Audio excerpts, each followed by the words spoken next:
हरे कृष्णा कृष्णा कृष्णा हरे हरे, हरे राम राम राम हरे हरे।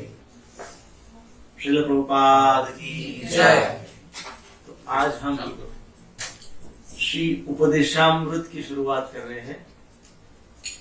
ये जो शास्त्र है इसका नाम ही बहुत कुछ सूचित करता है। इंग्लिश में क्या कहते हैं? Nectar of instructions. इंस्ट्रक्शंस का नेक्टर अर्थात essence of all instructions. All instructions means all instructions which are available across the 14 world। पूरे ब्रह्मांड संपूर्ण विश्व में जितने भी इंस्ट्रक्शंस है वो सारे इंस्ट्रक्शंस का इसेंस अर्थात दूसरा अर्थ है संपूर्ण शास्त्र का इसेंस। ओनली 11 श्लोकास है। कितने श्लोक हैं? 11 श्लोक है। कुछ नियम इसके हैं। एक तो पहला नियम है कि सबके पास नोटबुक कंपल्सरी है। किसके किसके पास नोटबुक नहीं है? जिसके पास नहीं है हाथ ऊपर करके। किसके पास है?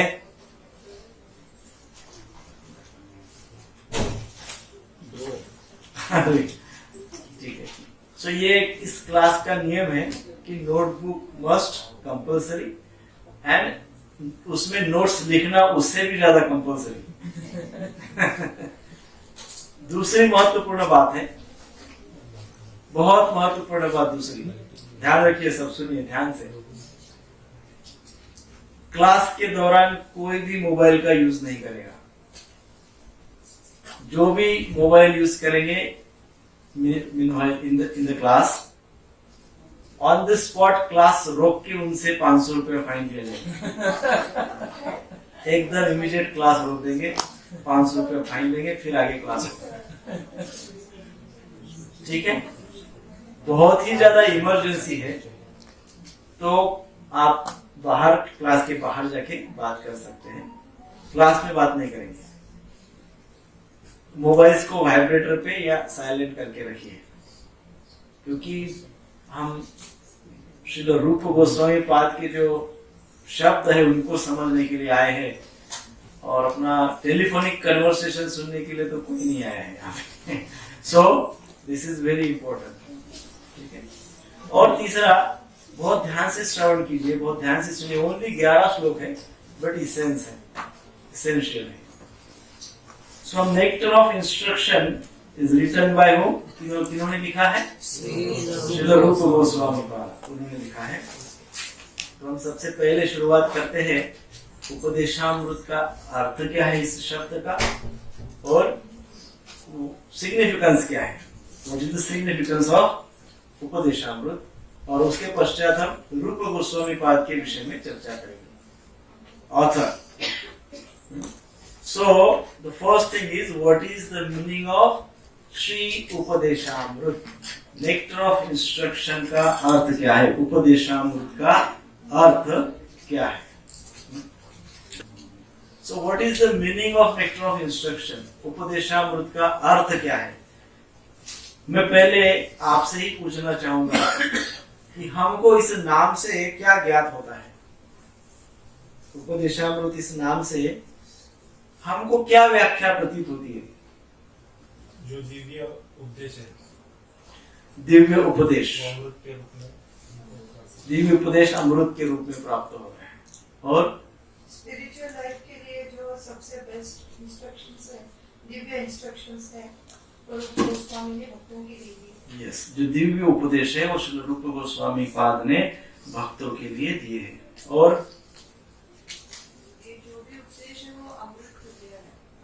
जो भी उपदेश है वो अमृत तुल्य है। और जैसे भगवान ने भगवद गीता में एक लैडर दिया हुआ है, एक step by step. Similarly Goswami पाद ने ये स्टेप्स दिया हुआ है। भक्ति में आप इस तरीके से स्टेप बाय स्टेप ऊपर जाओगे तो you will reach the ultimate goal which is Shri Krishna Prem Yes. And Radha Kund which is the Yes. ultimate. True. 11th श्लोक. It's a ladder to achieve love of God, love of Krishna.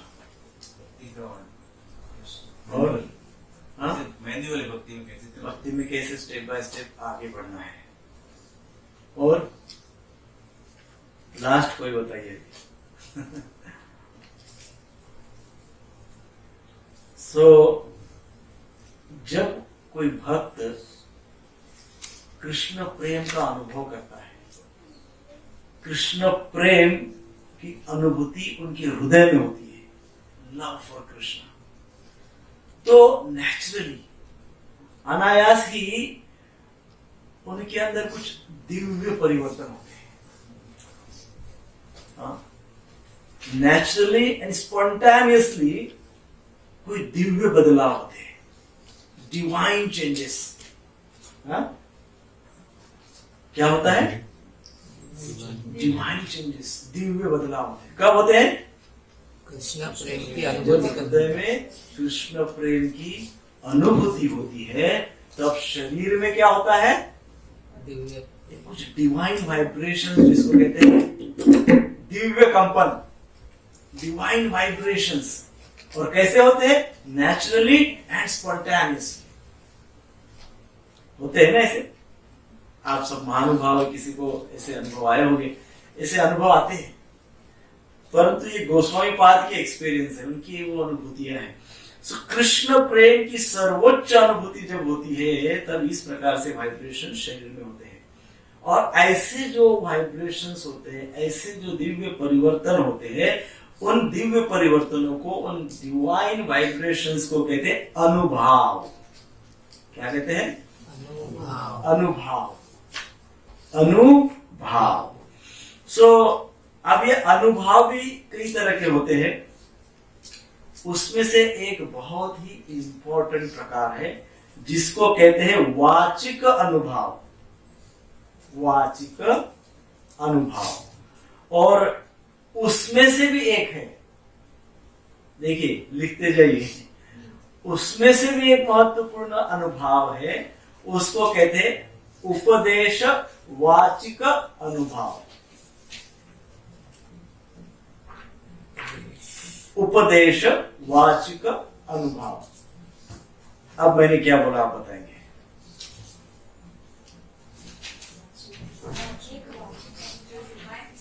पहले से बताइए, पूरा concept बताइए.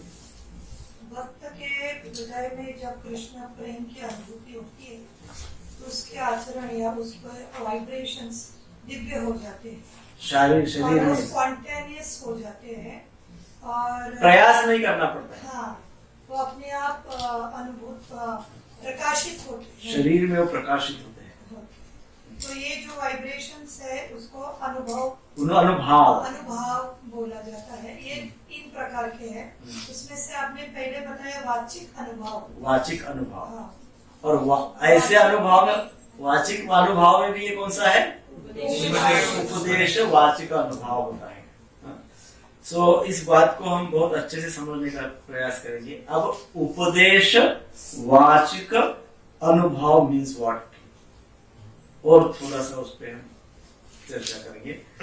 मुझे लगता है आपको हिंदी शब्दों से इंग्लिश शब्द जल्दी समझ में आएंगे, तो I may use English words also. So इसका अर्थ क्या है?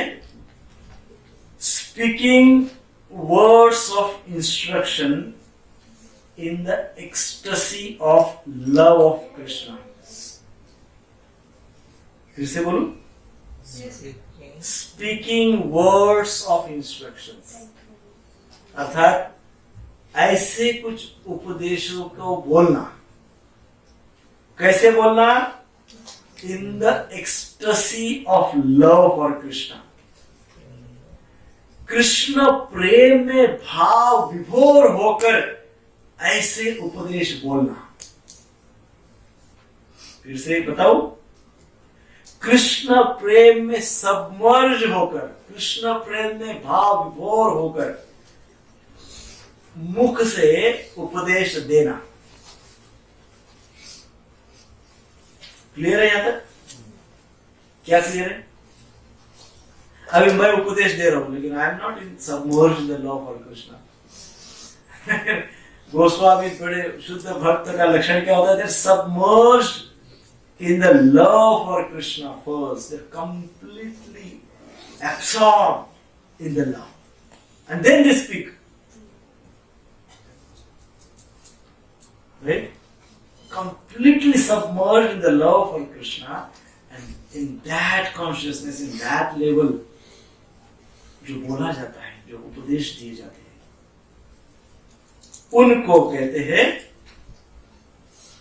जो अभी कहा है,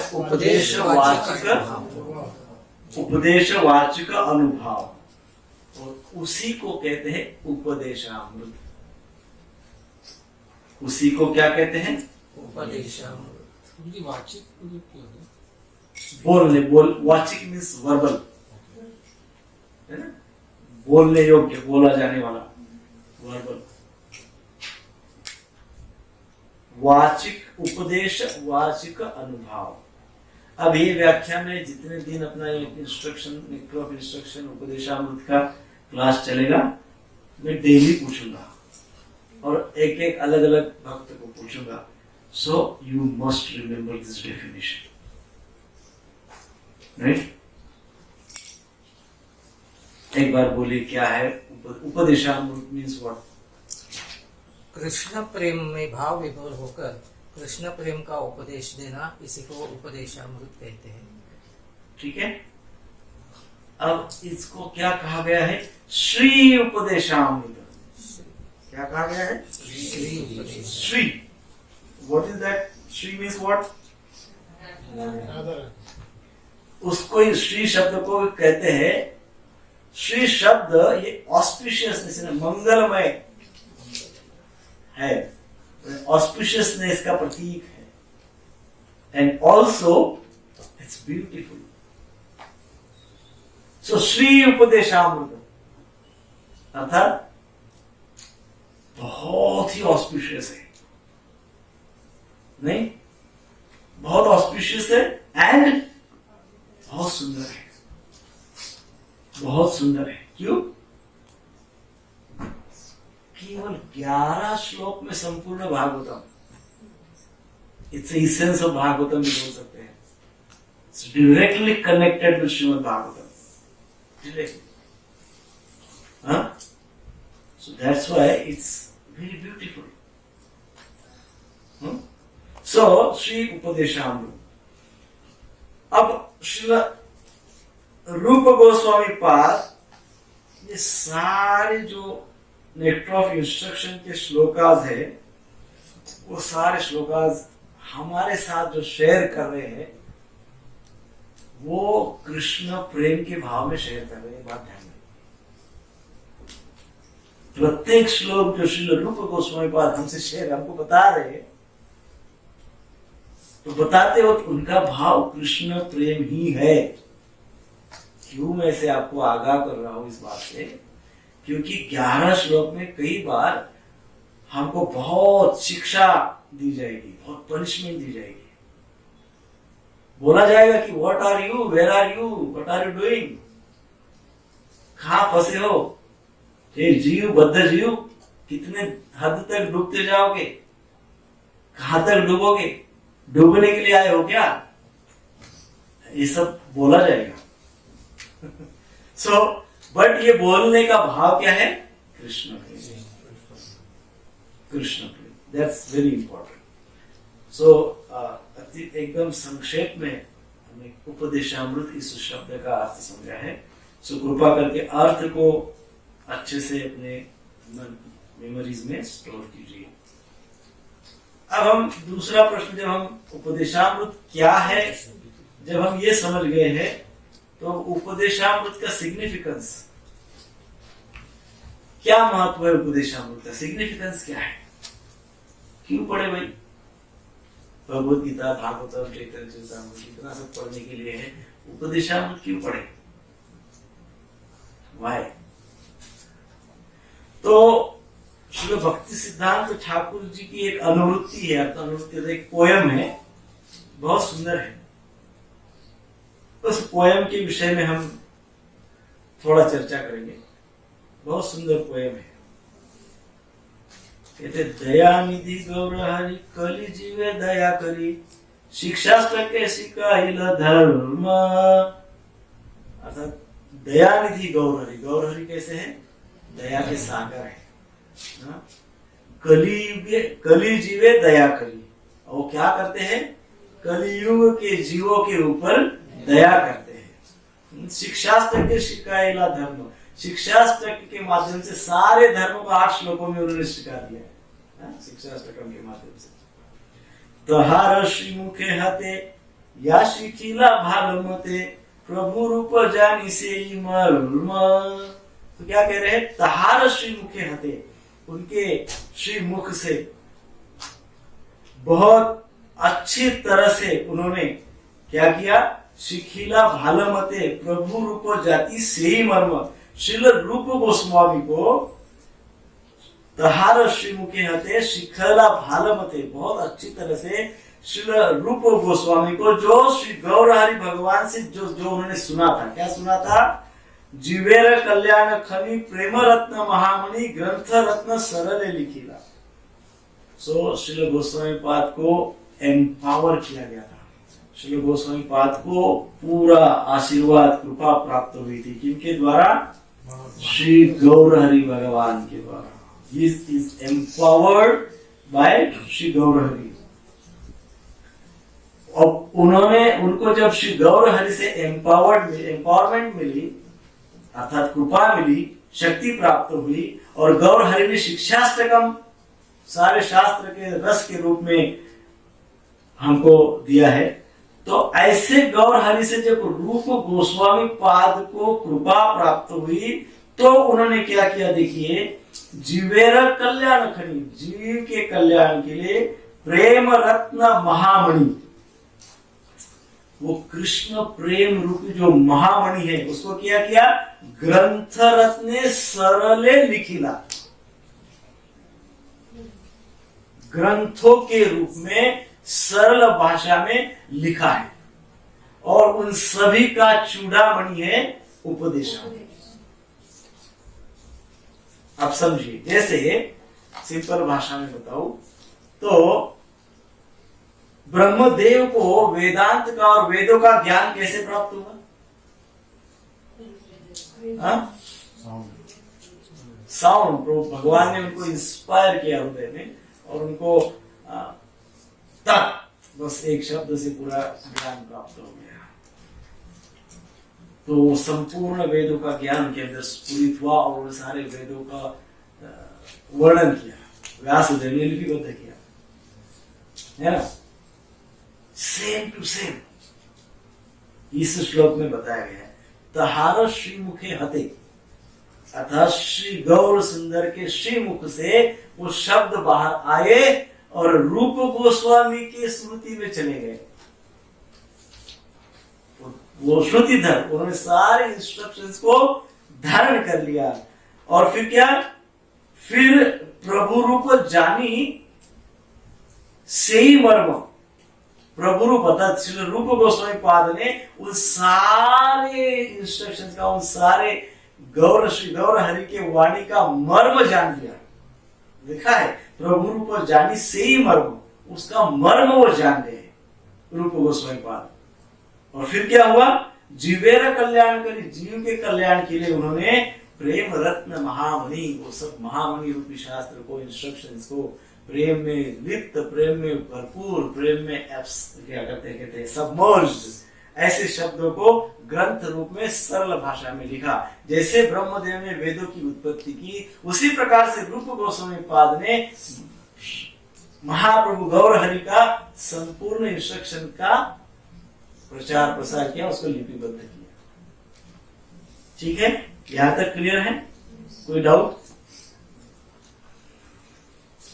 गौर भक्त कंठहार उपदेशामृत सार रूपानुगे रूप निजे दिला। क्या कहा गया है? गौर भक्त कंठहार। अब ये जो नेक्टर ऑफ इंस्ट्रक्शन है, ये क्या है? भक्तों के कंठ का हार है। क्या है नेक्टर ऑफ इंस्ट्रक्शन? भक्तों के कंठ का हार। वो कंठ पे धारण करते हैं नित्य। कंठ पे नित्य धारण करने का दूसरा अर्थ क्या है? आत्मसात करते हैं। वो नित्य आत्मसात किए हुए हैं। They are the receiver of nectar of instruction. पूर्ण उपदेशामृत उनके कंठ में है, कंठस्थ है, कहते हैं ना, कंठस्थ है। तो इसमें कहा गया है कि गौर भक्त कंठहार उपदेशामृत सार रूपानुगे रूप निजे दिला। सो ये रूप गोस्वामी पाद ने सुंदर हार गौर भक्त को प्रदान किया है। जितने गौर भक्त है सारे गौर भक्तों को रूप गोस्वामी ने एक एक हार दिया हुआ है, सबको। क्या नाम है उस हार का? उपदेशामृत, श्री उपदेशामृत। काल्पनिक नव्य मत नाम वा करी भक्त भक्ति पते सारे बल भेर। अभी इस वर्तमान समय की बात कह रहे हैं। बहुत लोग भक्ति को काल्पनिक मानते हैं, थियरी मानते हैं, इम्प्रैक्टिकल मानते हैं, और उस प्रकार से उपदेशामृत को भी काल्पनिक ही समझते हैं। मायावादी कृष्ण त्याजी मुखे शुद्ध गोरा भजी भोगेर विलासे विदिशेर क्लेश पाय अविरत जड़ कामे हयहत उपदेशामृते मानियम। मायावादी पूर्णतः इंद्रिय तृप्ति में डूबे हुए होते हैं। वे नित्य, क्योंकि नित्य सेंस ग्रेटिफिकेशन स्ट्रेस में रहते हैं। जो व्यक्ति केवल और केवल मटेरियलिस्टिक अप्रोच रखेगा, जो केवल और केवल भौतिकवाद को ही प्राधान्य देगा, तो शास्त्र कहते हैं उसके जीवन में डिस्ट्रेस, उदासीनता निश्चित है, निश्चित है। He'll be distressed person, क्योंकि वो केवल मटेरियलिस्टिक अप्रोच रखता है, स्पिरिचुअली अवेयरनेस नहीं है। सो क्लेश पास अविरत, उसके पास अविरत क्लेश रहेगा। जड़ कामे हय तो उपदेशामृते मानियम। ऐसे लोगों का जो काम भावना है, ऐसे लोगों की जो वांछा, जो इच्छाएं है, कौन सी इच्छा है? Materialistic desires, lusty desires. तो उन लोगों के वो डिजायर्स को नेक्टर ऑफ इंस्ट्रक्शन ध्वस्त कर देता है। मायावादी लोगों के विचारों को, मटेरियलिस्टिक लोगों के टू मच मटेरियलिज्म को ये नेक्टर ऑफ इंस्ट्रक्शन क्या करता है? ध्वस्त कर देता है। श्रद्धा करी पाठ करी लाभ करे गौर हरि जाने रूप पार बिना भ्रम। परंतु यदि यही लोग जो मटेरियलिस्टिक है, जो मायावादी है, जो नास्तिक है, यही लोग यदि श्रद्धा से, श्रद्धा करी पाठ करी, यदि श्रद्धा से उपदेशामृत को पढ़ते हैं, तो उन्हें गौर हरि प्राप्त होंगे, उन्हें भी गौर हरि प्राप्त होंगे। और श्री रूप गोस्वामी पाद के पोजीशन को समझने के लिए वो उपयुक्त हो जाएगी, उनके पास वो योग्यता उनको प्राप्त हो जाएगी, जिससे वो श्री रूप गोस्वामी पाद को अच्छे से समझ सकते हैं। रूपानुग जनपद लाभी बारे सुसंपद रूपानुग जन प्रीति तोर रूप उपदेशामृत शुद्ध हरि जनामृत अयोग्य अयोग्य समाश्रय करे। श्रील रूप गोस्वामी उपदेशामृत में क्या कहते हैं? श्रील रूप गोस्वामी अर्थात श्रील रूप गोस्वामी का उपदेशामृत ये ग्रंथ है ना, ये ग्रंथ भगवान के भक्त जो है, हरि के जो भक्त है, गौर हरि के जो भक्त है, ये ग्रंथ को ऑनर करते हैं, उसका सम्मान करते हैं। रूपानुग जनपद, रूपानुग अर्थात रूप गोस्वामी को मानने वाले जो जन है, वो क्या करते हैं? लभी बारे सुसंपद। वो रूप गोस्वामी द्वारा लिखा गया उस उपदेशामृत का आदर करते हैं, सम्मान करते हैं। रूपानुग जन प्रीति तेर, अर्थात जिनके पास कोई योग्यता भी नहीं है, नॉट क्वालिफाइड, परंतु नेक्टर ऑफ इंस्ट्रक्शन में विश्वास करते हैं, तो उनको डायरेक्ट गौर हरि का शेल्टर प्राप्त होता है।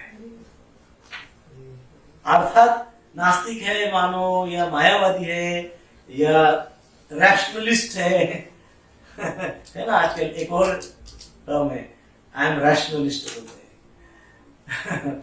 सो कॉल्ड रैशनलिस्ट भी हो, कोई भी हो, यदि वो ध्यान से श्रद्धा से नेक्टर ऑफ इंस्ट्रक्शन का श्रवण करते हैं तो उनको गौर हरि की कृपा प्राप्त होती है। और गौर किशोर प्रभु भक्ति विनोद विभु शुद्ध भक्ति यही प्रचारी से ही शुद्ध भक्ति सूची बद्ध जीवे या है सूची पाई बारे कारे एकतील। So nectar of instruction is an indicator of pure devotion. शुद्ध भक्ति का ये श्री उपदेशामृत गणक है, इंडिकेटर है। कोई कहे मैं भक्त हूं, कोई कहे कि मैं भक्त हूं, तो ये उपदेशामृत उसको लगा के देखो क्या इंडिकेटर कितना आता है, टेम्परेचर वो इंडिकेटर कितना आता है देख लो। हाँ? वो प्योर डिवोशनल सर्विस आता है, प्योर डिवोशन का इंडिकेटर है। बहुत सुंदर बात। इसलिए नेक्टर ऑफ इंस्ट्रक्शंस में बहुत सारी प्रैक्टिकल बातें हैं, प्रैक्टिकल आचरण की बातें। हम अभी कुछ दिन पहले ऐसे ही डिस्कस कर रहे थे, हमारे पास बुद्धि की कमी है क्या प्रभु जी? हाँ, कोई कह सकता है यार मैं तो बुद्धिहीन हूं, कोई नहीं कहेगा। We are full of intelligence, बहुत बुद्धि है, बहुत है बुद्धि, so much intellectual capacity, so much mental capacity, बहुत बुद्धि है, बौद्धिक शक्ति है, बहुत मानसिक शक्ति है, बहुत शारीरिक शक्ति है, बहुत। But we are very different at our behavior level. परंतु हमारी बिहेवियर बहुत डिफरेंट है। ट्रू या false? True. Agreed? I am very intelligent, but कभी मैं ऐसे बिहेव करता हूं कि no one will believe that I am so intelligent. Right? I have intelligence, I have mental power, I have everything, but my behaviour is एकदम different. यहां पे क्या कह रहे हैं? इसलिए कहा गया है कि उपदेशामृत ये हमारे भक्ति का बैरोमीटर है, इंडिकेटर है। वो क्या देखता है? आप कितने इंटेलिजेंट हैं, आपको कितने श्लोका याद है, आपको कितना शास्त्र पाठ है, वो नहीं देखता है। वो देखता है आपकी बिहेवियर कैसी है, how you behave, that is important. So it's very important शास्त्र। यहां पे भी कहा गया है कि उपदेशामृत शुद्ध भक्ति का एक इंडिकेटर है,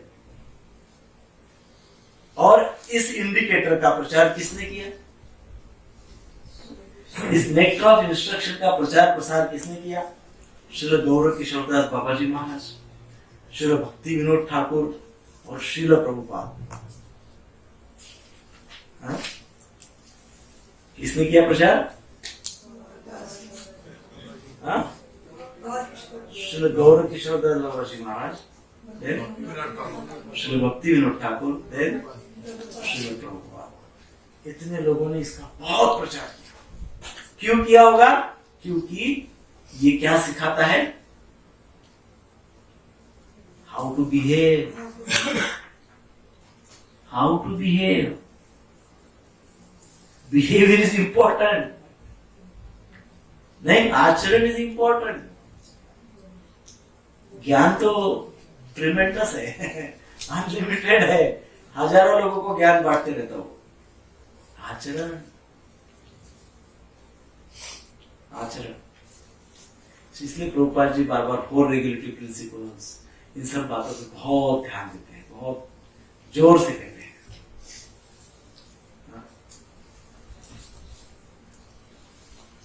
हमने कहा तो सुना था, मुझे याद नहीं ठीक से वो स्टोरी, लेकिन कुछ शब्द ऐसे ही याद है।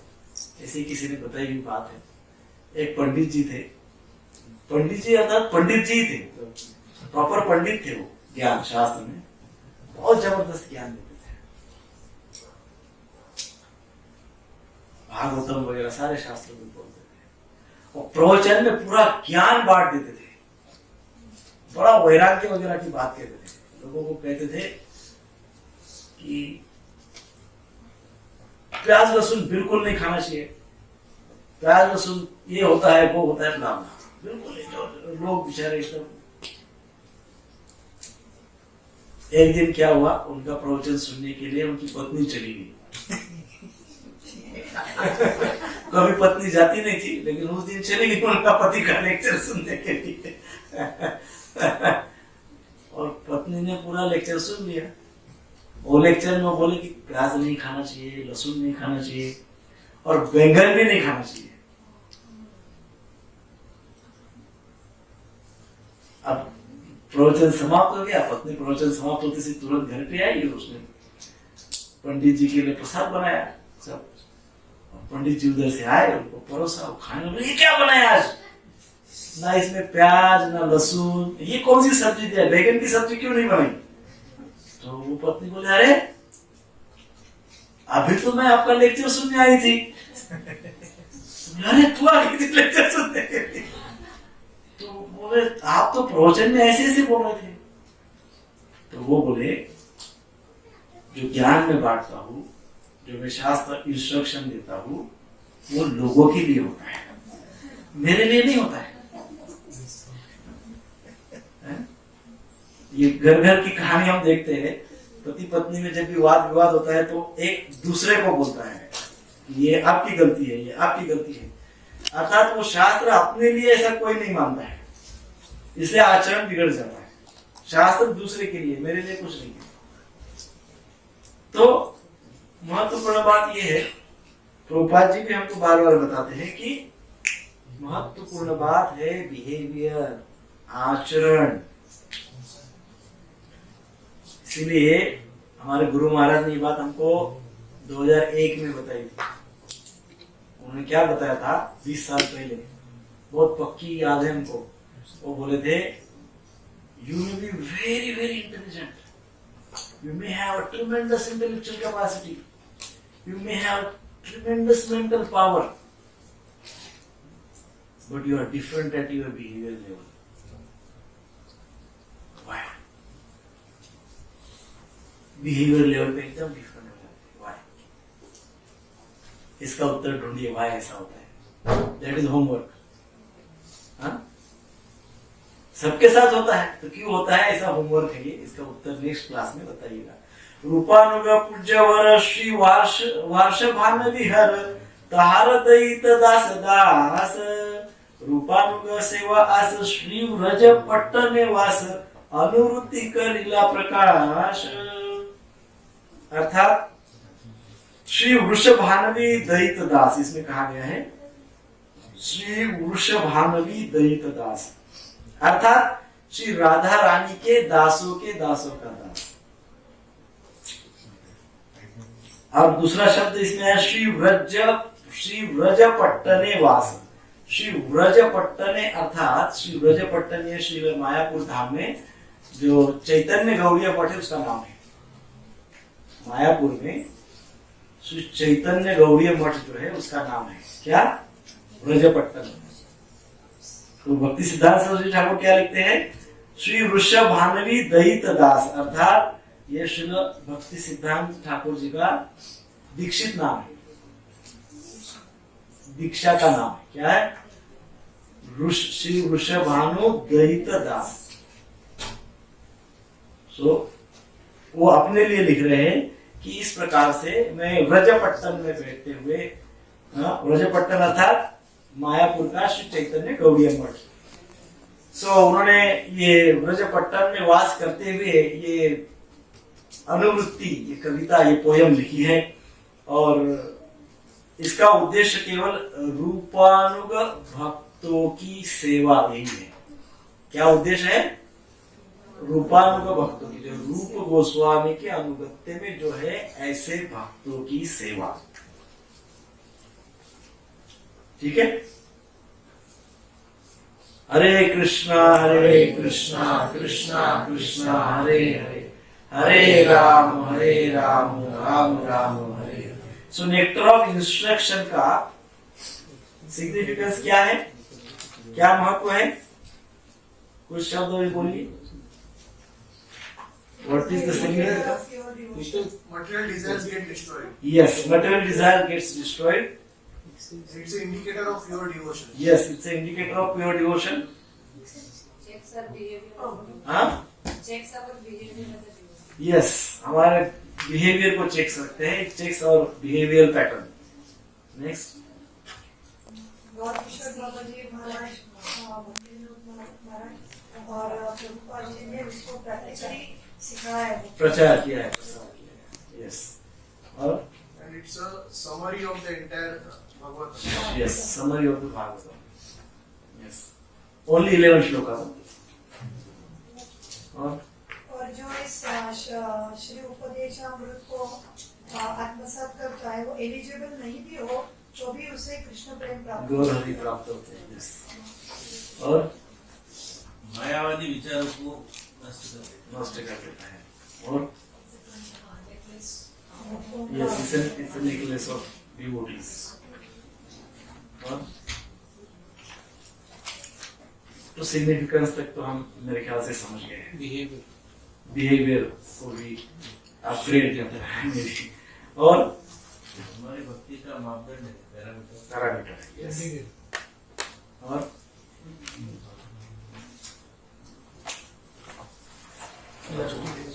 अब हाँ, यस, अभी हम चर्चा करेंगे जो लिखा है, ये ग्रंथ जिसने लिखा है उनका नाम है श्रील रूप गोस्वामी पाद। उनके विषय में एकदम संक्षेप में चर्चा करते हैं। हरे कृष्णा कृष्णा कृष्णा हरे हरे, हरे राम राम राम हरे हरे। सो दक्षिण भारत में, कर्नाटक में गुरुमदेव और रेवती देवी रहते थे। उनके 3 पुत्र थे और उनकी एक कन्या भी थी। जैसे चैतन्य चरितामृत के मध्य लीला में उसका वर्णन है। तो 3 पुत्र थे। एक का नाम था संतोष, दूसरे पुत्र का नाम था अमर और तीसरे पुत्र का नाम था बल्लभ। ऐसे 3 पुत्र थे। तो ये तीनों कुछ समय के पश्चात उन्होंने कुछ ज्ञान भी दिया था। वहां से ही विद्या वाचस्पति उनकी गुरु टीचर थे, उनके गाइड थे। उनसे उन्होंने बाल्यावस्था से ही कुछ शास्त्र का ज्ञान वो लेते रहे। तो कुछ समय के पश्चात वो बंगाल में शिफ्ट हो गए। और क्योंकि बुद्धि में बहुत प्रखर थे, बहुत तेजस्वी थे, बहुत ज्ञानी थे, बहुत ही इंटेलिजेंट थे, तो इसलिए उनको उस समय के मुस्लिम शासक ने अपने राज्य में मंत्री बना दिया। सो जो संतोष थे, जिनको हम सनातन गोस्वामी के नाम से जानते हैं, वो होम मिनिस्टर थे। और मुस्लिम राजा ने उनको विशेष पदवी धारक एक नाम रख दिया था। क्या नाम था? दबीर खास उनको कहा गया था। और रूप गोस्वामी जो अमर नाम से थे पहले, उनका रूप गोस्वामी नाम हुआ। उनको क्या सब टाइटल दिया जो आपने अभी बताया? साकरमणि का। और तीसरे थे बल्लभ, है ना। सो इस प्रकार से ये मुस्लिम राज्यकर्ता के राज्य में एक मंत्री के रूप में कार्य करते। अब इनके पास बहुत बड़े बड़े विद्वान लोग ज्ञान लेने के लिए आते थे, क्योंकि ये स्वयं बहुत विद्वान थे। परंतु भगवान के बड़े निस्सिम भक्त थे। श्री चैतन्य महाप्रभु के बहुत ही निस्सिम भक्त थे। इतने भक्त थे कि जब वो जैसे मंत्री थे, home minister and finance minister ऐसे थे। तो वहां पे उनका बहुत बड़ा महल उनको था। उस महल में उन्होंने राधा कुंड बना के रखा हुआ था। इतनी भक्ति थी उस समय। राधा कुंड बनाया था और राधा कुंड के भाव, राधा कुंड में स्नान करना, राधा कुंड की पूजा करना, राधा कुंड की परिक्रमा करना, इस भाव में रहते थे, जबकि पूरी तरह से मुस्लिम शासक था। रामकेली में यह रहते थे। रामकेली नाम का जो ग्राम था, उसका जयसोर डिस्ट्रिक्ट शायद है बंगाल में। तो वहां पे ही चैतन्य महाप्रभु की प्रथम बार उनसे भेंट हुई, रूप गोस्वामी से। कहाँ पे हुई? रामकेली में प्रथम बार। और उस भेंट में चैतन्य महाप्रभु ने श्रील रूप गोस्वामी को 4 बातें सिखाई, 4 बातें बताई। 4 क्वालिटीज, 4 गुण क्या होनी चाहिए। वो रामकेली में प्रथम बार ही, प्रथम मिलन में ही श्री चैतन्य महाप्रभु ने उनको इंस्ट्रक्शन दी। 4 बातें क्या है? पहली बात है संतोष, सेटिस्फैक्शन, कॉन्टिनेंस जिसको कहते हैं। दूसरी बात, दूसरा गुण बताया सारी अवस्था में सम रहना, न्यूट्रलिटी, सम रहना। बहुत दुख आया तो हाय हाय हाय हाय नहीं करना, और बहुत सुख आया तो बहुत ज्यादा एक्साइट भी नहीं होना। सम, न्यूट्रल, न्यूट्रलिटी। तीसरी बात बताया है पेशेंस, सहिष्णुता। और चौथी जो बात बताई है ह्यूमैनिटी, अर्थात नम्रता। इस प्रकार से महाप्रभु ने प्रथम भेंट में ही इनको इतना ज्ञान दिया था। उनके मुस्लिम शासक ने भी उनके उस बुद्धि का लोहा मान लिया था। कितने बुद्धिमान थे।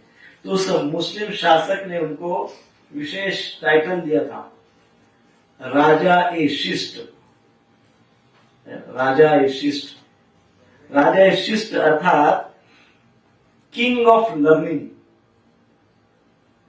किंग ऑफ लर्निंग, ज्ञान का किंग ऐसा समझ सकते हैं आप। इनसे इतना सीख सकते हैं आप, इतना सीख सकते, इतना सीख सकते, इतना सीख सकते कि कोई मर्यादा ही नहीं। King of learning. जब भी चैतन्य महाप्रभु को मिले तो इतने नम्र भाव से मिले, इस प्रकार से मिलने गए कि ताकि उनको कोई देखे ही ना, है ना। ये भक्त का लक्षण होता है।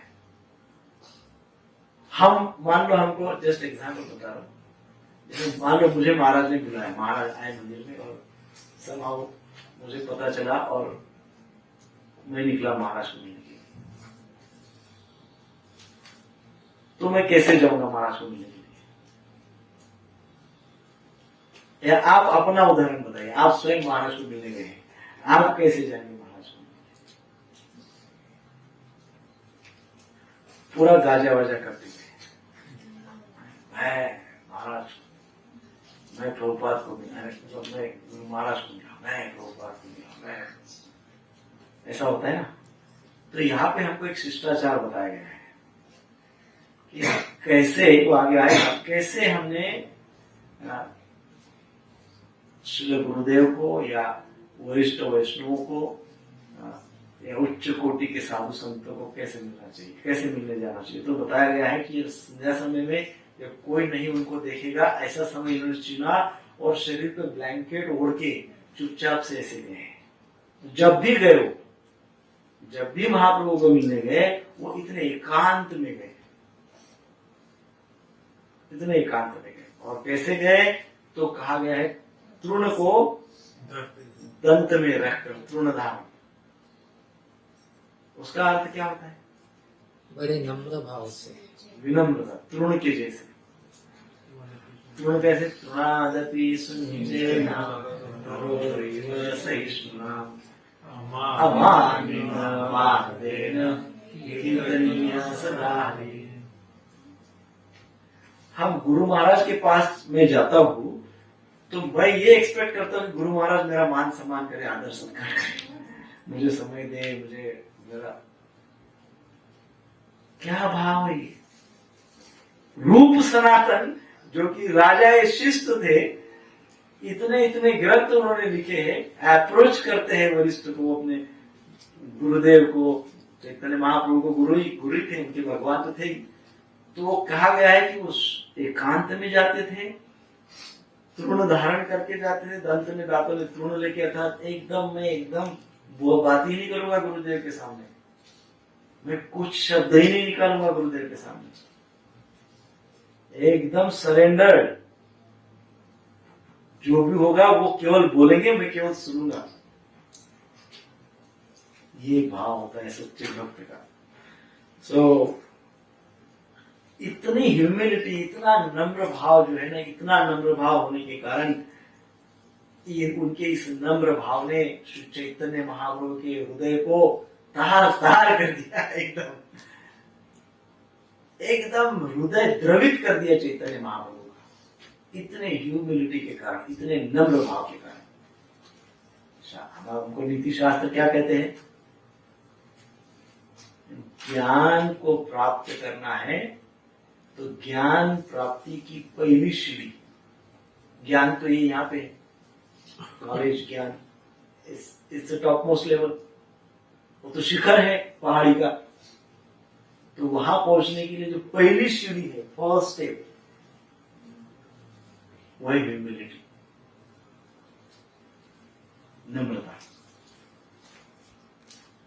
मतलब ज्ञान को प्राप्त करना है तो नम्रता तो ओनली फर्स्ट स्टेप है, पहली, क्या कहते हैं उसको स्टेप को? सीढ़ी, पहली सीढ़ी, पहली, फर्स्ट ओनली। और मैं कहता हूं कि आई एम वेरी मच ज्ञानी और मेरे पास नम्रता ही नहीं है, कोई जरा भी ह्यूमिलिटी नहीं है, तो इसका क्या अर्थ निकलता है? What is the meaning of this? ज्ञानी तो बहुत हो, बट ह्यूमिलिटी तो बिल्कुल नहीं है। मुझे तो सब पता है, सब कुछ भी बोलो, मुझे सब पता है, बट ह्यूमिलिटी कुछ भी नहीं है। What does it means? Arrogance, अहंकार, ego. Ego destroys knowledge, ego destroys knowledge. So Mahaprabhu Rupa Goswami को फिर से काशी में भी मिले और काशी में मिलकर बहुत सारा उपदेश दिया उनको। 10 दिन तक मिलते रहे। कितने दिन रहे? 10 दिन तक उनको एसोसिएशन प्राप्त हुआ रूप गोस्वामी प्राप्त हुआ। वहां पे महाप्रभु ने उनको इंस्ट्रक्शन दी कि अब आप वृंदावन में रहो और फिर वृंदावन में रहने के पश्चात फिर आप पुरी में आ जाओ,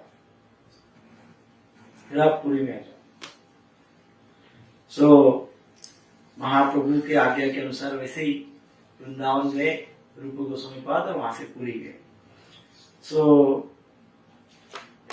रूप गोस्वामी पाद को स्वप्न में एक साक्षात्कार हुआ। वो साक्षात्कार में सत्यभामा उनके स्वप्न में आई। रूप गोस्वामी पाद के स्वप्न में सत्यभामा आई और जो वृंदावन और द्वारका लीलाएं हैं भगवान श्री कृष्ण की, वो वृंदावन और द्वारका लीलाओं पे कुछ लिखने का इंस्ट्रक्शन उनको दिया। किसने दिया?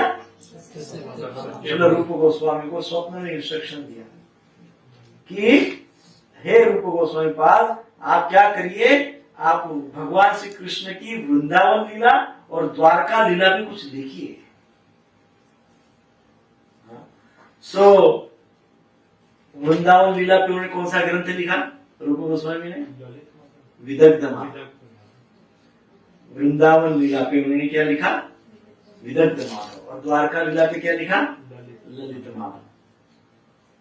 विदग्ध माधव और ललित माधव।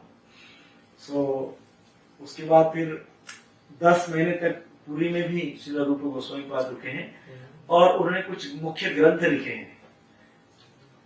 विदग्ध माधव ललित माधव, भक्ति रसामृत सिंधु, उज्ज्वल नीलमणि, दान कीली कौमुदी, प्रयुक्त ख्यात चंद्रिका, मथुरा महात्म्य, नाटक चंद्रिका, गोविंद विरुदावली, लघु भागवतामृत, नेक्टर ऑफ इंस्ट्रक्शंस, हंस दूत काव्य, उद्धव संदेश, छंदोष्टोदशकम। अब इसमें जो ड्रामा है, जो ड्रामाज है, उसमें से छंदोष्टकम, ये ड्रामा श्री चैतन्य महाप्रभु ने प्रथम बार परफॉर्म किया था। जो रूप गोस्वामी ने ड्रामा लिखा वो महाप्रभु ने परफॉर्म किया उसके ऊपर। Can you imagine? Chandrashekhar Acharya के घर में। It's very great thing. अब कुछ प्रमुख जो ये क्या कहते हैं घटनाएं हैं उनके जीवन चरित्र की, उसमें 1489 में रूप गोस्वामी का जन्म हुआ।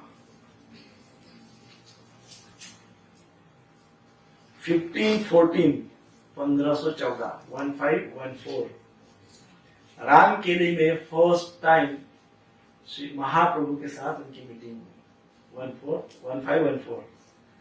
1516 प्रयाग में महाप्रभु जी से उन्होंने शिक्षा प्राप्त की और फिर वहां से वृंदावन गए। उस समय उनकी उम्र 27 साल की थी, 27 ईयर्स।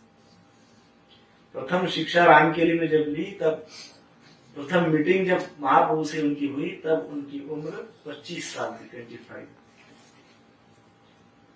1517 में वृंदावन से नीलांचल तक उन्होंने प्रवास किया, चलते गए वृंदावन से नीलांचल। उस समय उनकी एज थी 28 ईयर्स। 1535 में गोविंद देव प्राकट्य, गोविंद देव उनको प्राप्त हुए वृंदावन में। कौन कौन हमारे साथ वृंदावन यात्रा में आए हैं? तो आपको गोविंद देव की कथा स्मरण है। हम गोविंद देव मंदिर में गए और वहां पे कैसे गोविंद देव आविर्भूत हुए इसके ऊपर चर्चा की थी। तो आपको याद है कि भूल गए? भूलना बहुत स्वाभाविक है, याद रखना अस्वाभाविक है। Not that natural. सो उसकी चर्चा बाद में हम कभी करेंगे। 1535 अर्थात जब रूप गोस्वामी पाद 46 ईयर्स के थे, एट द एज ऑफ 46 उनको गोविंद देव की प्राप्ति हुई। 1545 में नेक्टर ऑफ डिवोशन, भक्ति रसामृत सिंधु उन्होंने पूर्ण किया। उस समय उनकी उम्र थी 56 ईयर्स। 1558 श्रावण शुक्ल द्वादशी, 1558 अप्राकट्य लीला अर्थात डिसअपियरेंस डे। उस समय उनका उम्र 69 का था, 69 ईयर्स। श्रील सनातन गोस्वामी पाद के 26 दिन बाद श्रील रूप गोस्वामी अप्रकट हो गए। After 26 days of Srila Sanatan Goswami Radha Damodar मंदिर में। सो उनका गृहस्थ जीवन, जैसे कि जो फाइनेंस मिनिस्टर थे, उनका गृहस्थ जीवन 27 साल तक का था और फिर व्रज मंडल में वो 42 ईयर्स तक रहे, 42 साल व्रज मंडल वास किया हुआ। तो इस प्रकार से ये ब्रीफ इंफॉर्मेशन श्री रूप गोस्वामी पाद के विषय में है। वैसे तो जितना हम कहे उतना थोड़ा है, ना ही हमारी कोई योग्यता है।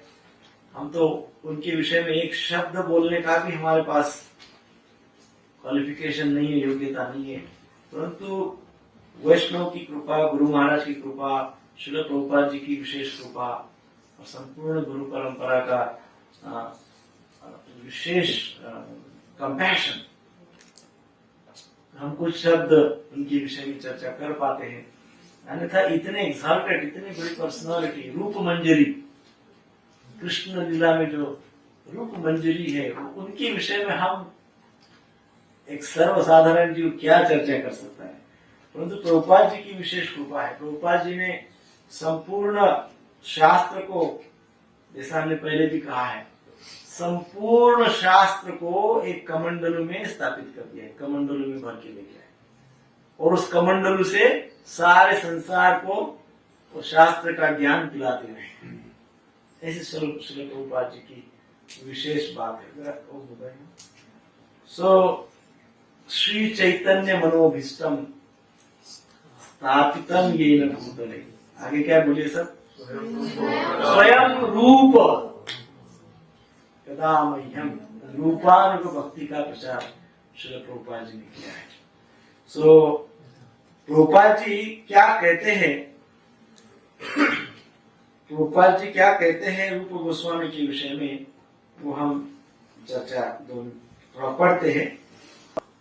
श्रील प्रभुपाद जी कहते हैं, द ऑथर ऑफ भक्ति रसामृत सिंधु श्रील रूप Goswami very humbly submits that he just trying to spread Krishna consciousness all over the world. Prabhupada ji हमको रूपानुग होने का अर्थ समझा रहे हैं। What does it means? रूपानुग means what? Prabhupada ji उस बात को समझा रहे हैं। नेक्टर ऑफ डिवोशन के इंट्रोडक्शन पार्ट में प्रभुपाद जी ने लिखा हुआ है, The author of Bhakti Rasamrut Sindhu, Srila Rupa Goswami, very humbly submits that he is just trying to spread Krishna consciousness all over the world. Although he humbly thinks himself unfit for this work. Prabhupada ji कहते हैं कि जो nectar of devotion भक्ति रसामृत सिंधु के author है, कौन है? रूप गोस्वामी पाद बहुत ही नम्रता पूर्वक वो कहते हैं कि he just trying to spread Krishna consciousness, Krishna consciousness का प्रचार ही करना चाहते हैं। वो बहुत नम्रता से श्री रूप गोस्वामी कह रहे हैं कि वो जस्ट केवल कृष्ण भावना भावित होने के लिए लोगों को वो प्रचार कर रहे हैं, बस वही उद्देश्य है पूरे संसार में। परंतु उसी समय वो अपने आप को क्या कहते हैं? Although he humbly thinks himself unfit for this work, लेकिन वो रूप गोस्वामी पाद स्वयं को क्या समझते हैं? अनफिट। वो सोचते हैं मैं क्या हूँ? आई एम नथिंग, मैं कुछ भी नहीं हूँ। मैं कहाँ इतना बड़ा कार्य कर सकता हूँ कृष्ण कॉन्शियसनेस को स्प्रेड करने का? I am nowhere, I am nothing. That should be the attitude of all preachers of Krishna conscious movement. That should be the attitude. वो हम सबका एटीट्यूड होना चाहिए जो रूप गोस्वामी पाद का है। क्या है? उसको अपने आप को क्या समझते हैं? एकदम निम्न स्तर का समझते हैं। मैं कहा not qualified, I am unfit. That should be the attitude of all preachers of Krishna consciousness movement, following in the footsteps of Srila Rupa Goswami. और इसी को क्या कहते हैं? रूपानुग। यदि हम है रूपानुग तो हमको प्रति मोमेंट क्या समझना है? प्रति क्षण क्या समझना है? Unqualified. I am not blah blah blah. I am just nothing. नहीं, लोग अपने आप को एकदम बड़ा ऐसा नहीं। That's not रूपानुग देव। वो रूपानुग नहीं है। Rupanuga means what? I am unfit to spread Krishna consciousness. मैं भक्ति में अनफिट हूँ, बहुत निम्न हूँ। बट यदि मुझसे कृपा हो जाए तो मैं निश्चित ही भगवान की सेवा कर पाऊंगा। मैं निश्चित ही स्पिरिचुअलाइज अपने डिजायर्स को करूंगा। मैं निश्चित ही अपने बिहेवियर पैटर्न को चेंज कर दूंगा यदि कृपा हो जाए। So I am seeking mercy always 24/7. We are seekers. Somebody says this. We are seekers. We are not speakers only, just. We are seekers. Right? हम बोलते हैं, प्रचार करते हैं, ठीक है, परंतु एट द सेम टाइम हम we want mercy. We are seeker of mercy. कृपा चाहिए. Right? तो प्रभुपाद जी कहते हैं, फिर जो इस प्रकार के भाव रखते हैं वो क्या है? वो रूपानुग है. नेक्स्ट प्रभुपाद जी कहते हैं, we should never think of ourselves as a great devotee or great preacher, but we should always consider that we are simply instrumental to the previous acharyas. हम हमारे पूर्ववर्ती आचार्यों के कृपा को ही प्राप्त करते रहेंगे और उनके अनुगत्य में, उनके आदेशानुसार, उनके कहने पे ही चलेंगे. मेरा अपना कहना कुछ नहीं है. हाँ, मेरा अपना कहना कुछ नहीं होना चाहिए. So, but should always consider that we are simply instrumental to the previous acharyas, and simply by following in their footsteps we may be able to do something for the benefit of suffering humanity. मैंने उनके अनुगत्य में रहना चाहिए, मैंने उनके उपदेशामृत के, उनके उपदेशानुसार चलना चाहिए, और by just simply doing this, by just simply following them, simply उनको जब यदि फॉलो करेंगे, उनके फुटस्टेप से चलेंगे, तो we may be able to do something for the benefit of humanity. तभी हम कुछ संसार के कल्याण के लिए कुछ कर पाएंगे. अन्यथा मैं मेरा करेंगे तो कुछ भी प्राप्त नहीं होगा. जैन प्रभुपाद जी श्रीमद् भागवतम के 1.2.20 के ऊपर लेक्चर देते हुए कहते हैं, we have to follow the footsteps of Rupa Goswami. We have to follow the footsteps of Rupa Goswami. It means we have to follow, we have to apply, we have to behave according to nectar of instruction. क्या अर्थ है? हमको next of instruction को follow करना होगा.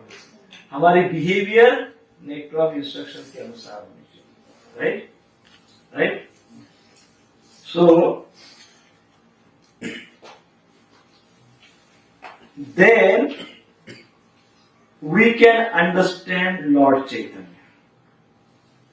यदि हम रूपानुगत नहीं है तो हम लॉर्ड चैतन्य को समझ ही नहीं सकते, समझ ही नहीं सकते बिल्कुल. और यदि हम लॉर्ड चैतन्य को नहीं समझते हैं तो हम कृष्ण को भी नहीं समझते हैं, और कृष्ण को नहीं समझते तो हम किसी को भी नहीं समझते हैं. फिर हमको कुछ भी समझ में नहीं आता. और जो भी हमको समझता है वो माया है, वो इल्यूजन है.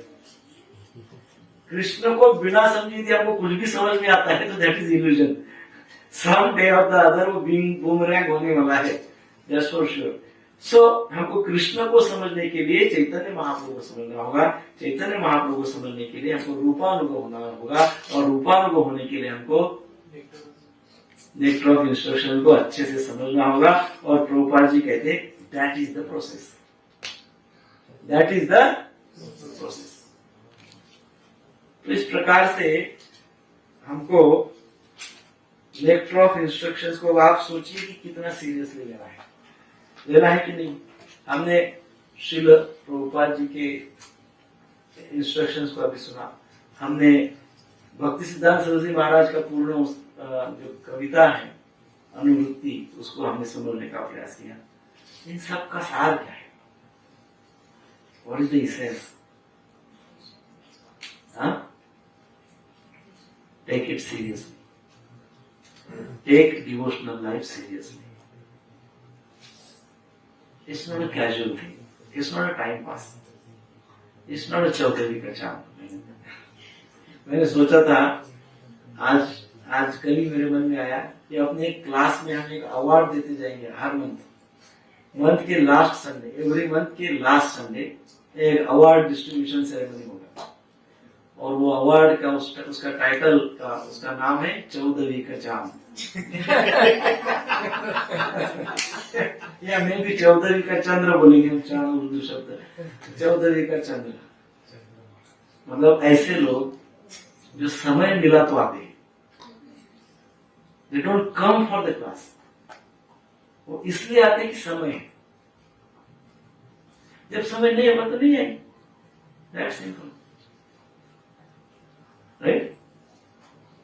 सो चौधरी का चांद, उनको हम एवरी हर मंथ के लास्ट जो संडे होगा उसमें टाइटल, उनको क्या कहते हैं, अवार्ड सेरेमनी, क्या होता है अवार्ड विनिंग, क्या कहते हैं अवार्ड, हाँ पुरस्कार हम प्रदान करेंगे। वो सेरेमनी बड़ा कीर्तन और वो सब वगैरह से गाते गाते उनको बहुत अच्छा है, उत्साह से उनको हम देंगे सेरेमनी का वो टाइटल, लेकिन उसके उपलक्ष्य में कुछ टोकन ऐसा देंगे, उसमें बहुत 2-4 सेंटेंस हो गए प्रभुपाद जी के या प्रभुपाद जी के या शास्त्र के या कहीं के भी उपदेशात्मक, क्योंकि हम उपदेशात्मक शुरू कर रहे हैं, तो उपदेशात्मक वो टाइटल लिखेंगे उसमें 1-2 सेंटेंस, और उसको एनवलप में है कि उनको वो उपहार देंगे। क्योंकि it's not that easy, it's not available everywhere, ये इतना आसान नहीं है और ये आपको कहीं भी दुकान में मिलता भी नहीं है। So we have to take it very very seriously,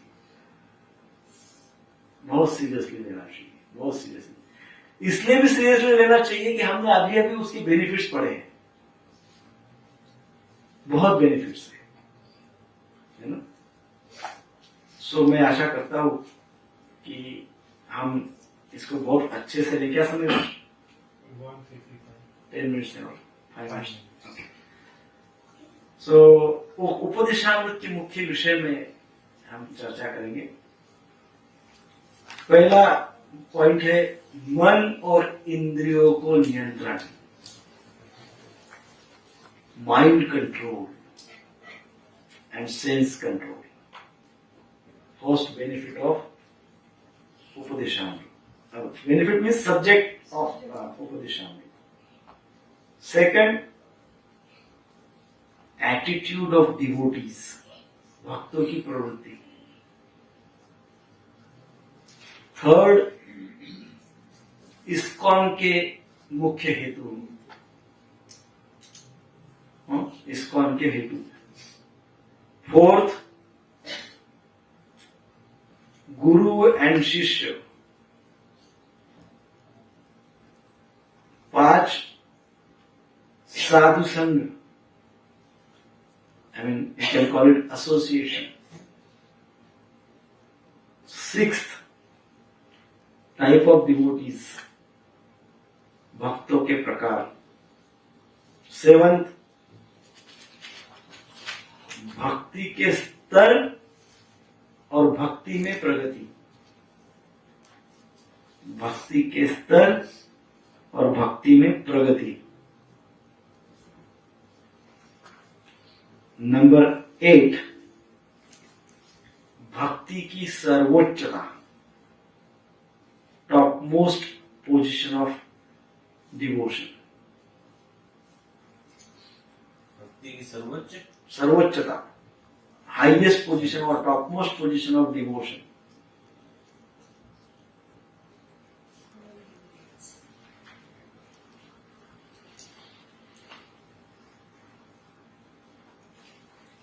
जैसा कि पहले कहा, ये आध्यात्मिक प्रगति का मार्ग है। नेक्टर ऑफ इंस्ट्रक्शन से शुरुआत होती है। तो नेक्टर ऑफ इंस्ट्रक्शन के 11 श्लोक है। पहले जो 3 श्लोक है 1, 2, 3, पहले 3 श्लोकों में श्रद्धा इस विषय पे चर्चा है। श्रद्धा। श्लोक संख्या 4 to 6, श्लोक संख्या 4 to 6, एसोसिएशन, साधु संघ, इसके ऊपर चर्चा है। श्लोक संख्या 7, ओनली 7, भजन क्रिया, अनर्थ निवृत्ति, निष्ठा और रुचि।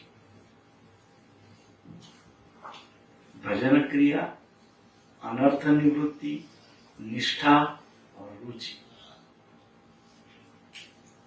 श्लोक संख्या 8, ओनली 8। आसक्ति, attachment for devotional life.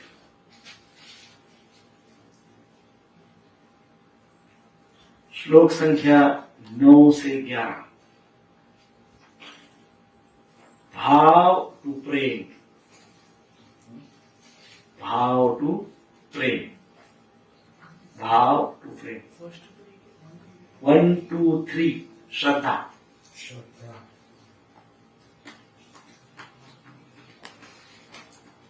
So 4 to 6 association, sadhu संघ,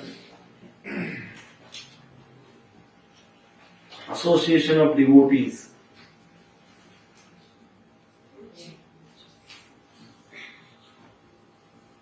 So I hope यहाँ तक क्लियर है। 9 to 11 भाव टू प्रेम। भाव से प्रेम की तरफ है। अर्थात श्रद्धा टू प्रेम, दैट इज द लैडर। ठीक है। सो नेक्स्ट संडे हम फर्स्ट श्लोक स्टार्ट करेंगे। बाय द टाइम आप जितना रूप गोस्वामी पाद की लीलाएं कथाएं, हाँ हाँ, रूप गोस्वामी पाद के विषय में पढ़िए जितना आप पढ़ सकते हैं।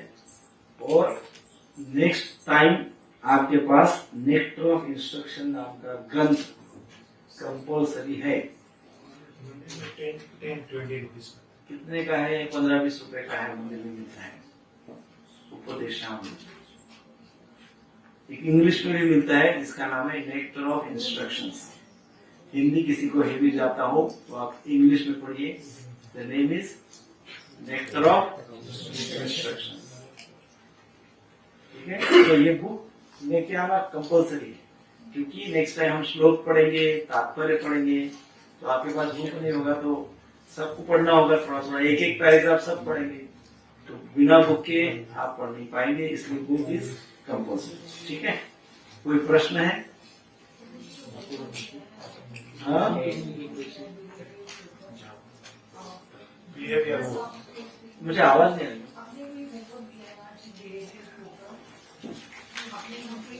होमवर्क दिया है बिहेवियर के ऊपर। किसी को क्या होमवर्क दिया है? मुझे भी याद नहीं। होमवर्क नहीं दिया। knowledge is not like our behavior. अच्छा, आपको पूछ, मैंने क्या बोला और जानना चाहते हैं? हाँ, मैं ये बोल रहा था कि हम बहुत ज्ञान होता है और हमारे पास इंटेलेक्चुअल कैपेसिटी भी बहुत होती है।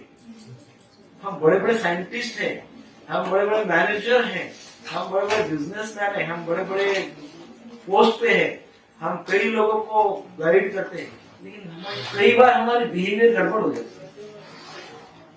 बिहेवियर कई बार ऐसी होती है कि so bad. So there is a gap between intelligence and behavior. It means what? It means हम जैसा बोलते हैं वैसा चलते करते नहीं, अर्थात जैसा सोचते हैं वैसा करते नहीं। इंटेलेक्चुअल में सोचता हूँ तो मेरी बिहेवियर भी अकॉर्डिंगली होनी चाहिए, वो नहीं होती है। There is a gap. So ऐसा कदापि जरूरी नहीं है कि मैं बहुत इंटेलिजेंट हूँ इट मीन्स मेरी बिहेवियर बहुत अच्छी है, एंड दैट इज डेंजरस। सो शास्त्र कैसा क्या कहता है? आचरण। प्रभुपाद जी क्या कहते हैं? फर्स्ट प्रायोरिटीज टू आचरण, योर बिहेवियर, है ना। इसीलिए मैंने उदाहरण जो दिया पंडित जी का, भागवतम का, तो दूसरों को बोलने के लिए बहुत सी बातें हैं, स्वयं के बिहेवियर के लिए कुछ नहीं है। सो वो है हिपोक्रेसी, दैट्स बैड। वैसे व्यक्ति को कभी भक्ति प्राप्त नहीं होती। इसलिए हमारे बिहेवियर को वॉच करते रहिए, हम कैसे बिहेव करते हैं। सो वो एक होमवर्क है, चाहिए तो हम अपने बिहेवियर को कैसे अपडेट करें। हम स्वयं से ज्यादा दूसरा नहीं बोल सकता इसमें कुछ। हमारे बिहेवियर को वॉच करने वाले हम ही सबसे बेस्ट हैं। दूसरा तो क्या है, कभी कभी देखता है हमका हमारे बिहेवियर, लेकिन नॉर्मली फ्रिक्वेंटली हमारी बिहेवियर तो हम ही देखते हैं कैसी कैसी है ना। तो अपने बिहेवियर को वॉच करिए, और जब गलत हो जाते हैं तो तुरंत क्या करना चाहिए। मान लो हमने वॉच किया और पता चला कि मेरी बिहेवियर बहुत गड़बड़ हो गई, बहुत गलत हो गई, क्या करना चाहिए? हाँ? हाँ? लेकिन वो तो होता ही नहीं ना, नहीं हो पाता है। हाँ? फिर भी राइट इट डाउन, पर फिर भी करेक्ट। शास्त्र कहते हैं तुरंत गुरु को सरेंडर होना चाहिए। अब गुरु अवेलेबल नहीं है, तो जो सीनियर भक्त है या काउंसलर है, शिक्षा गुरु है या गुरुदेव है या सीनियर वैष्णव है, सरेंडर हो जाना चाहिए। ये मेरे से अभी नेक्स्ट क्या करूं, this is what is problem, behaviour problem, next क्या करूं। तो देन क्योंकि हम स्वयं के गुरु स्वयं ही हो जाएंगे तो बहुत प्रॉब्लम हो जाएगी, क्योंकि माइंड क्या करता है, हर वो गलत चीज हमसे करवाता है जो हमारे लिए फेवरेबल नहीं है। पहली बात तो माइंड क्या करेगा, समझो मैंने कोई गलत रॉन्ग बिहेव किया, तो सबसे पहले तो मेरा माइंड मुझे क्या बोलेगा, रॉन्ग कहा किया, it's right, what is wrong, कितने लोग करते हैं, और मैं अकेले, तो वो ऐसा बोला, वो ऐसा बोला, वो ऐसा किया, उसने ऐसा किया, इतना समाज है, संसार है ऐसा, मैं अकेला कहाँ हूं रॉन्ग बिहेवियर में, राइट। तो माइंड का क्या रोल है, वो हमको कन्विंस करता है किस बात पे, जो गलत बात है हमारे लिए वो कैसी राइट है, रॉन्ग थिंग्स को कैसी राइट थिंग्स है, ये बताने का काम, ये कन्विंस करने का काम नित्य माइंड हमारे साथ करते रहता है। इसलिए क्या चाहिए, इसलिए गाइड होना बहुत चाहिए। ऐसी कोई एक ऐसा कोई स्थान प्रत्येक के जीवन में होना चाहिए कि जहां जाके आत्मनिवेदनम, नवदा भक्ति में सबसे लास्ट क्या था, श्रवणम कीर्तनम विष्णुस्मरणम अर्चनम वंदनम दास्यम साख्यम आत्मनिवेदनम।